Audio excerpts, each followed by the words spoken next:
ప్రపంచవ్యాప్తంగా digital economy విస్తరిస్తోంది. Internet penetration పెరిగిపోతోంది. ప్రజల చేతిలో డిస్పోజబుల్ ఇన్కమ్ కూడా ఎక్కువ అవుతోంది. భారత్ లాంటి దేశాల్లో యువ జనాభా కూడా పెరిగిపోతోంది. వీటన్నిటి పరిణామమే ఎంటర్టైన్మెంట్, ముఖ్యంగా ఆన్లైన్ ఎంటర్టైన్మెంట్. దీని పరిణామమే ఆన్లైన్ గేమింగ్. చేతిలో మొబైల్ ఫోన్, పొద్దున్న లెగిస్తే రాత్రి వరకు ప్రతిదానికి మొబైల్, ఆటోమేటిక్గా ఆన్లైన్ గేమ్స్. ఈ ఆన్లైన్ గేమ్స్ అనేవి భారతదేశంలో అయితే మోడీ గారి ప్రకారం ఈ ఆన్లైన్ మార్కెట్ భారతదేశం అందిపుచ్చుకోవాలి, గేమింగ్ మార్కెట్. అయితే ఆన్లైన్ గేమ్స్ అన్నీ చెడ్డవని కాదు, లేదా అన్నీ మంచివని కూడా కాదు. భారతదేశంలో 2025 నాటికి ఆన్లైన్ గేమింగ్ మార్కెట్ అనేది $5 బిలియన్ కాబోతోందంట. అదేవిధంగా మనకు తెలుసు భారతదేశం ఎకానమీ $5 ట్రిలియన్ ఎకానమీగా 2025కి టార్గెట్ పెట్టుకున్నాం. దానిలో 2026 కల్లా భారతదేశం ఆర్థిక వ్యవస్థలో $1 ట్రిలియన్ డిజిటల్ ఎకానమీ ద్వారానే రానుందంట అని మనకి ఒక విజన్ ఉంది. డిజిటల్ ఎకానమీ ద్వారా $1 ట్రిలియన్ తెచ్చుకుందాం అని చెప్పి. సో ఆన్లైన్ గేమింగ్ అనేది మనం చూస్తే 2 రకాల గేమ్స్ ఉంటాయి. ఒకటి గేమ్ ఆఫ్ ఛాన్స్, రెండోది గేమ్ ఆఫ్ స్కిల్. ఛాన్స్ అంటే అదృష్టం ప్రకారం.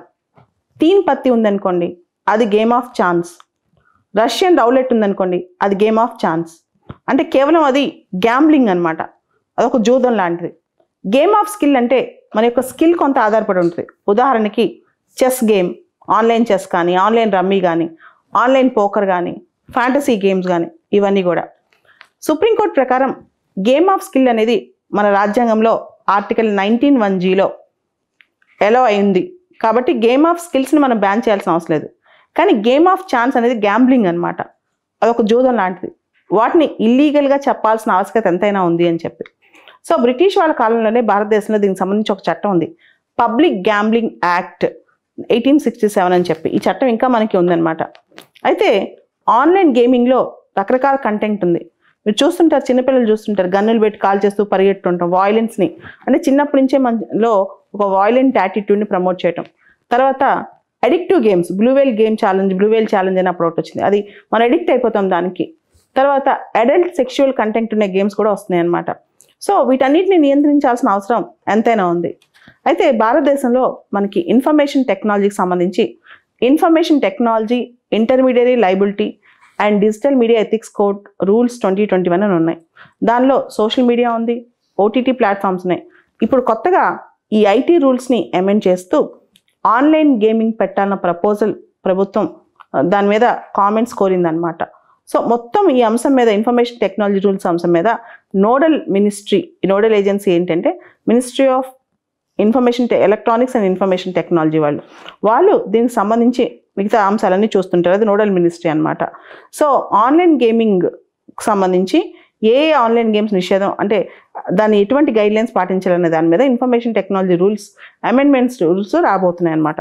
సో ఈ కాంటెక్స్ట్లో ఆన్లైన్ గేమింగ్ అనేది న్యూస్లో ఉంది. ఆన్లైన్ గేమింగ్ కూడా ఐటీ రూల్స్ కింద తీసుకొచ్చిన ఈ డ్రాఫ్ట్ రూల్స్లో ఏముంది ఒకసారి చూద్దాం. ముఖ్యంగా పూర్తిగా పారదర్శకత పెంచాలి, ట్రాన్స్పరెన్సీ పెంచాలని చెప్పి.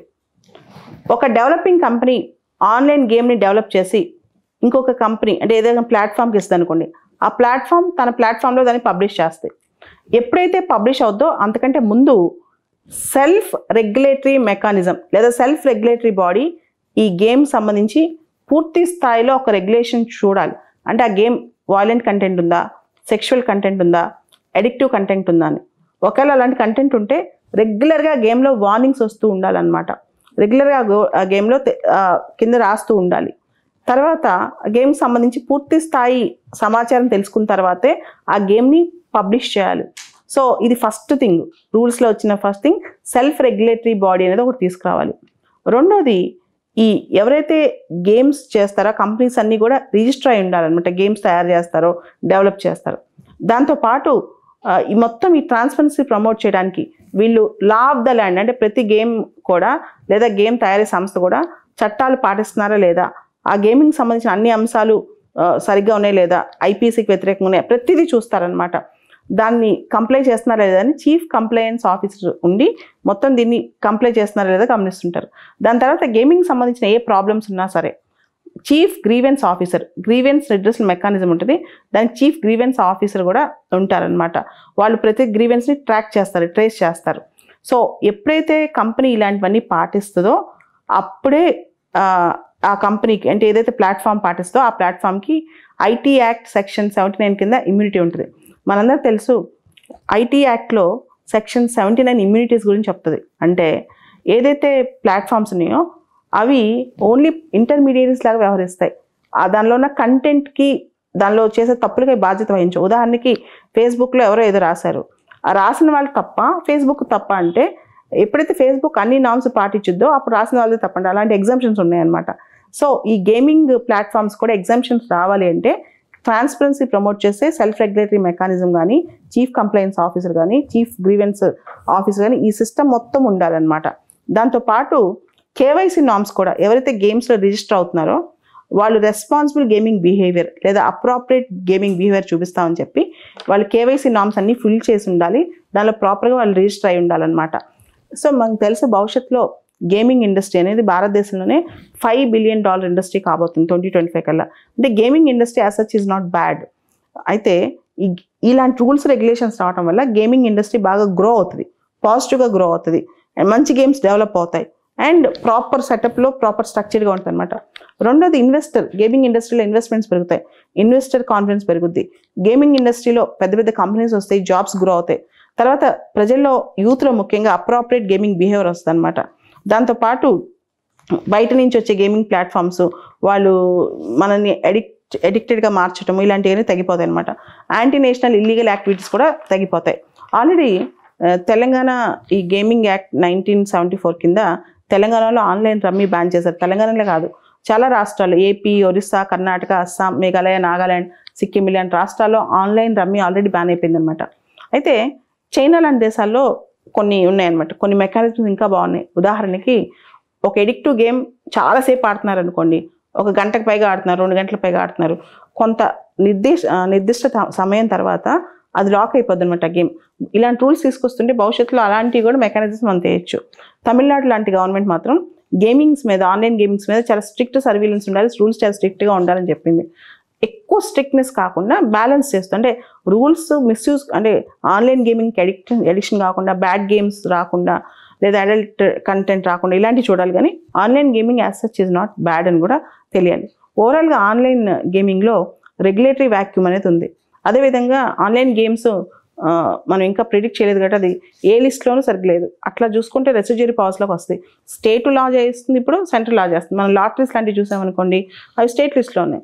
సో ఛాన్స్ లాటరీస్ అలాంటి స్టేట్ లిస్ట్లో ఉన్నాయి. కానీ పర్టికులర్గా ఆన్లైన్ గేమింగ్ అనేది ఎక్కడా లేకపోవడం వల్ల రెసిడ్యూరీ పవర్స్ అని చెప్పుకోవచ్చు కూడా. అంటే ఓవరాల్గా సెంటర్కి ఎక్కువ పవర్స్ ఉంటాయి దీని మీద అని. బట్ స్టిల్ చాలా రాష్ట్రాలు ప్రోయాక్టివ్గా దీని మీద రూల్స్, రెగ్యులేషన్స్, లాస్ చేస్తున్నాయి. ఓవరాల్గా ఆన్లైన్ గేమింగ్ అనేది మన ఐటీ రూల్స్ కింద తీసుకురావడం అనేది గొప్ప విషయం, మంచి విషయం. ఎందుకంటే ఇట్స్ గ్రోయింగ్ ఇండస్ట్రీ కాబట్టి దానిలో నెగిటివిటీని తగ్గిస్తే, కానీ ఓవర్ స్ట్రిక్ట్నెస్ వల్ల ఆ ప్రోగ్రెస్ స్టైఫల్ అయిపోద్ది. కాబట్టి ఓవర్ స్ట్రిక్ట్నెస్ కాకుండా మనం బ్యాలెన్స్డ్గా చేస్తూ ఆన్లైన్ గేమింగ్ రెగ్యులేట్ చేస్తే భవిష్యత్తులో మనం ఆన్లైన్ గేమింగ్ ఇండస్ట్రీని బాగా గ్రో చేయొచ్చు. దాని ద్వారా జాబ్స్ గ్రో అవుతాయి. అండ్ ఎంటర్టైన్మెంట్, డిజిటల్ ఎకానమీ తప్పనిసరి కాబట్టి, ఇంటర్నెట్ పెనిట్రేషన్ తప్పనిసరి కాబట్టి ఆన్లైన్ గేమింగ్ పూర్తిగా ఆపే పరిస్థితి కాదు. Games of skill, games of ఛాన్స్కి మధ్య మనకి ఆ డిఫరెన్స్ తెలియాలి, ఆ లైన్, ఆ థిన్ లైన్ మనకు తెలియాలి.